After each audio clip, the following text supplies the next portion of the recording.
Good morning, present po.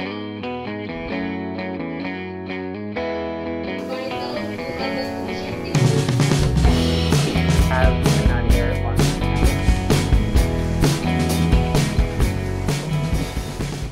Hello, Scholar ng Bayan. Good morning. Just marahay na aga sa Iloga Boss. And welcome back to my YouTube channel.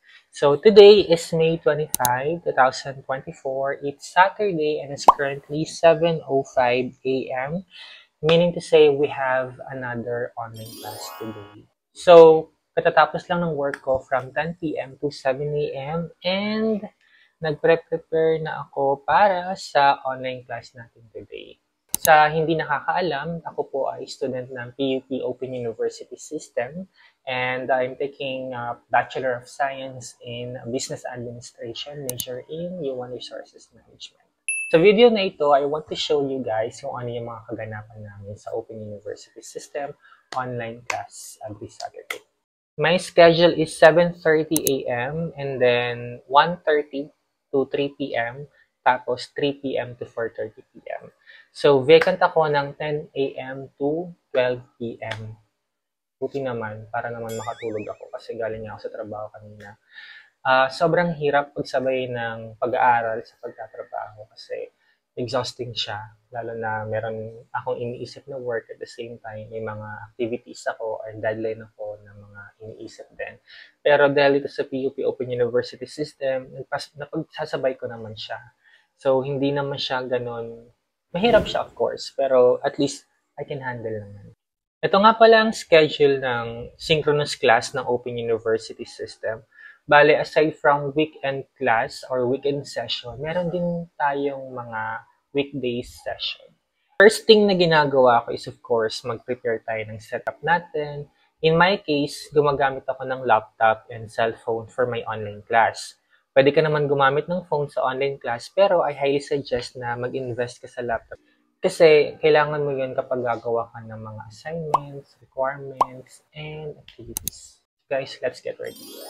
So guys, nag-message ang 7:30 class namin today na cancel muna yung online class or yung synchronous, pero nag-iwan siya ng activities. Hindi lang basta activities, sobrang daming activities. Bale, sa June 1 na daw kami magkita-kita ulit sa online class namin sa kanya. Ang subject namin ay Labor Law and Legislation. So, sa subject na to ay more on readings, more on cases, ganyan. Gawa lang ako saglit ng activity and then magbabasa lang ako ng konti since next week pa naman daw yung deadline nito. May time pa naman ako para magawa lahat. Simulan ko lang siya para mabawasan siya kahit konti. Step 1, wake up early, gonna rise with the sun. Step 2, get some good, some food in you. Step 3, think real hard about what you wanna be. Step 4, everybody just do your thing.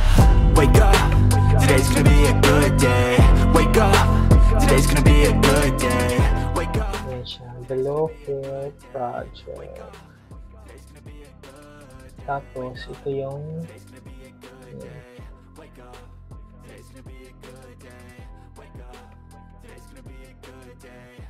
ito yung activity na gagawin. Prices. Nandiyan yung basic of grades. Reporting na kami. Ayan. So, ang gagawin daw ay read and digest each case.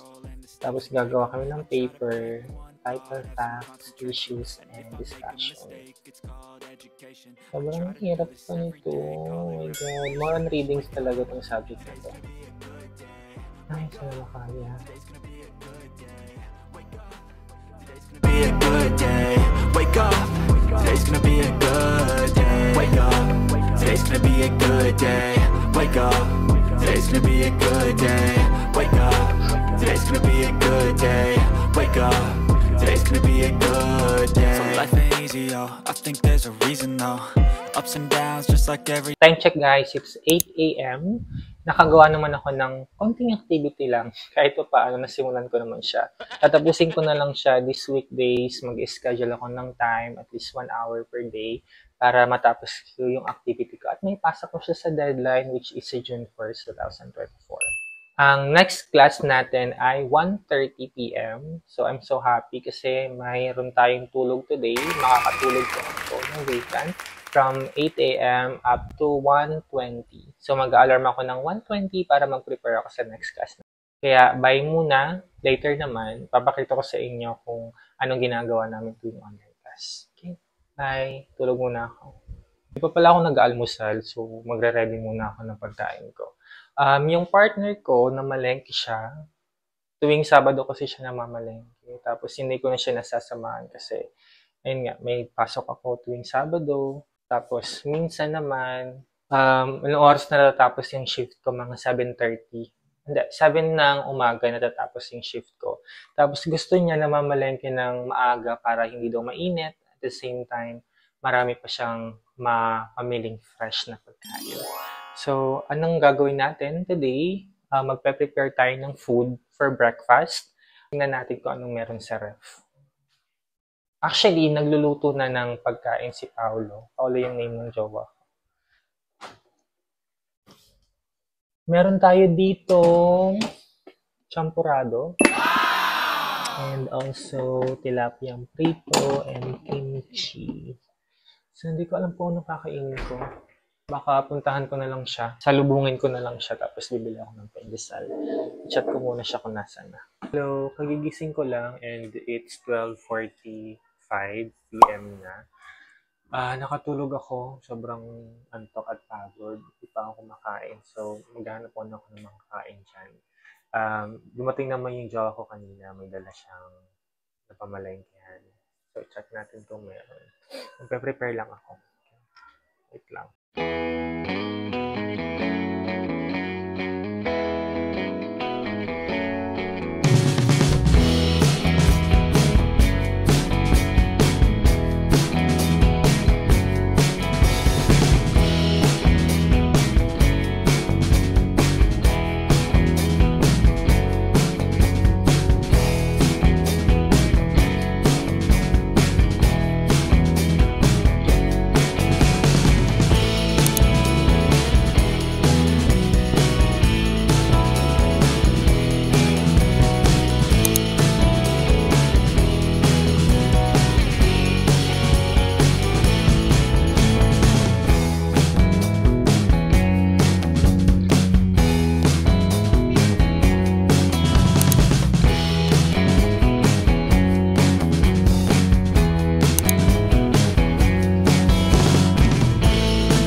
Champurado tsaka pandesal.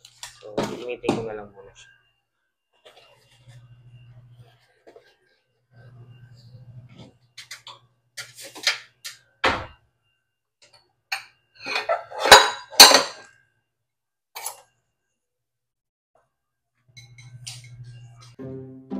Breakfast ko. Masarap daw yung champuradong malamig, pero mas gusto ko yung champuradong init. Niluto niya to kahapon. Sarap kapag madaming gatas.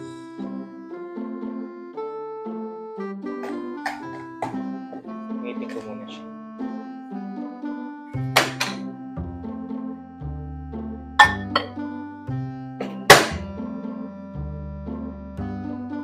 Mga 3 minutes siguro.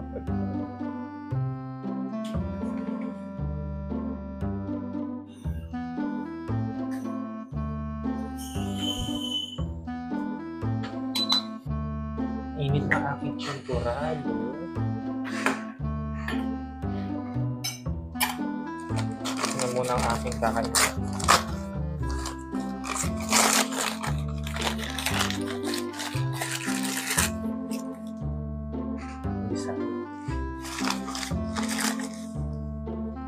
Parmesan.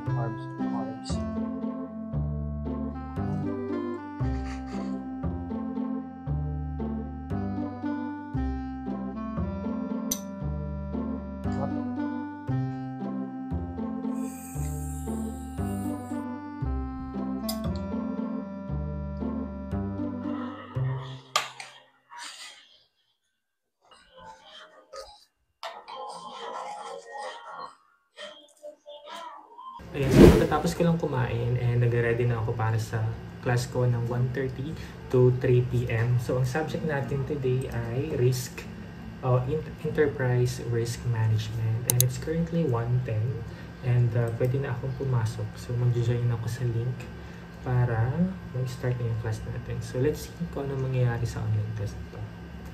So, keep on watching. Good afternoon po, sir. Present po. Good morning, present po.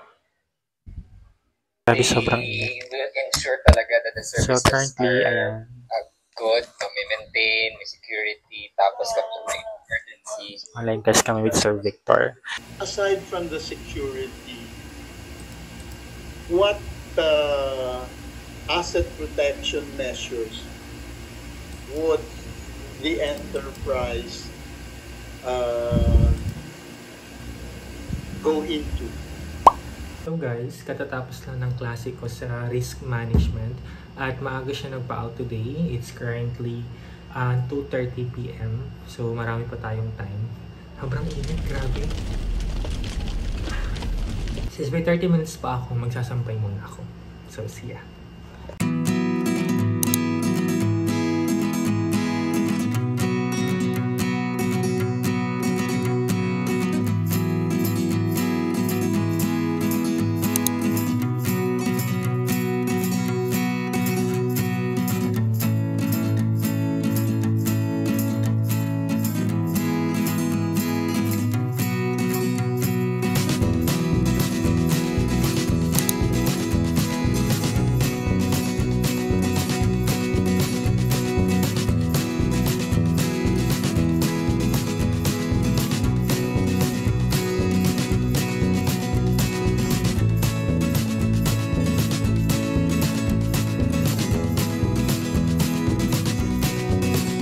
Kaya pala sobrang init kasi uulan. Umuulan na siya. Tingnan.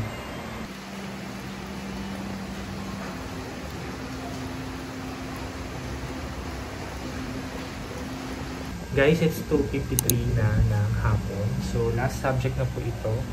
And matatapos na yung subject natin. Ito yung prof namin na nag-require siya ng open cam. So, let's see. Mag-ina na tayo. Open na tayo.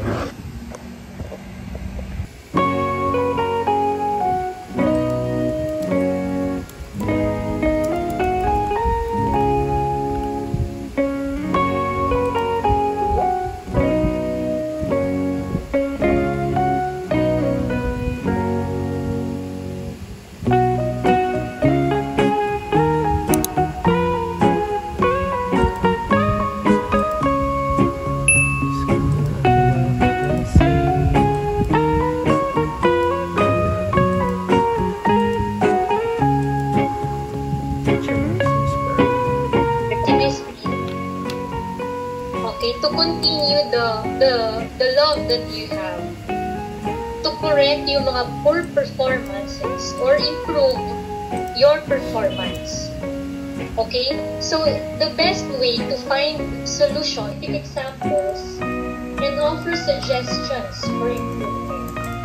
Okay? So, it also aims positive and then what they can improve on the negative feedback and then and the performance. By the way, performance appraisal or also this, it happens for recurring of the resident. Okay, so it is a systematic process of evaluating this information not just inside the organization but also outside. And I believe the mukhang pera button. So, ang video natin, no, karamihan sa atin ay yung alipin ng salapi. Diba? Hindi natin may kakalilayan. Okay. Siguro 2. Kasi may leave naman yun. At least sa base yung sa akin. Doon kayo sa higher salary talaga, no? The one, ma'am. Merong 1 isa. Pero majority, 2 talaga, mga pang-pera talaga. Okay. So, pera pa rin, ano? Yung emoji nyo, yung emoji nyo na hindi heart, Ang nasa mata kundi pera. Ayun, nakita ko na. Naisip ko dyan muna. Kasi hindi naman nag-build ng case si nag-consult lang si supervisor kay HR bakit for the Tapos yun, doon din pala, may question din po pala ako, if ever na. And then page 2, 1, 2, 3 is man. Ganda na dyan yun. Okay, thank you.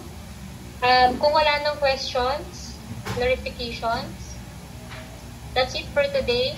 And see you next meeting ulit for our short quiz. Okay? Okay, thank you. Thank you. Have a great day. Bye-bye. Bye-bye. Thank you. Bye.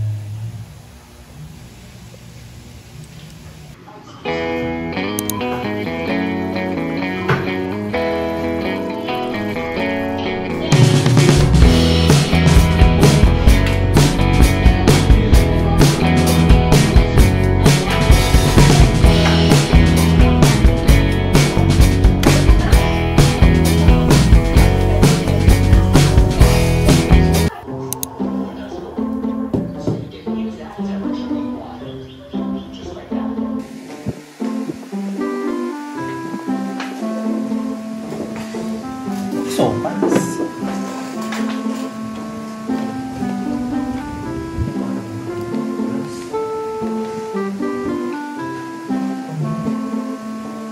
Kain ka na.